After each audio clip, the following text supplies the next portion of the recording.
আসসালামু আলাইকুম, সবাই কেমন আছেন? আশা করি ভালো আছেন।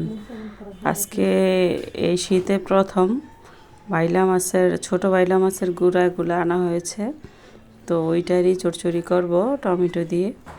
আর বাইলা মাছের চচ্চড়ি কারা পছন্দ করেন? বাইলা মাছ তো আমার কাছে খুবই ভালো লাগে। শীতের দিনে প্রত্যেক শীত যদি আসে, শীতের ভিতরে এই ধরনের খাবারগুলো না খেলে ভালো লাগে না।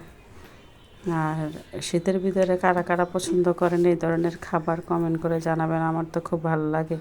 তো আজকে আমি সেটাই রান্না করতেছি, কার কার পছন্দ বলে যাবেন অবশ্যই। তো বাইলা মাছ রান্না করতে কী কী লাগে, আসলে ওরকম এক্সট্রা কোনো কিছুই লাগে না। আমরা সবসময় রেগুলার যে তরকারি রান্না করি, যে মশলা দিয়ে, ওগুলা দিয়েই রান্না করতেছি। আর হালকা একটা টমেটো দিলাম, দিয়ে এই যে ছোটো বাইলা মাছগুলো অনেক মজা। অবশ্যই বাইলা মাছগুলো রান্না করতেছি, কীভাবে রান্না করতেছি দেখেন। অবশ্যই সবাই রান্না করতে জানেন, এভাবে বলার মতন কিছুই নাই। তো আর কি বলবো, রান্না করতেছি কীভাবে পাশে থেকে দেখতে থাকুন, কার কার পছন্দ বলে যাবেন অবশ্যই।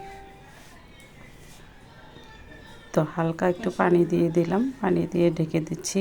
মাছটা একবারে যখন জলটা শুকিয়ে আসবে তখন ধনেপাতা দিয়ে দিতে হবে। ধনেপাতা সিদ্ধ হওয়ার জন্য একটু আগেভাগেই দিলাম।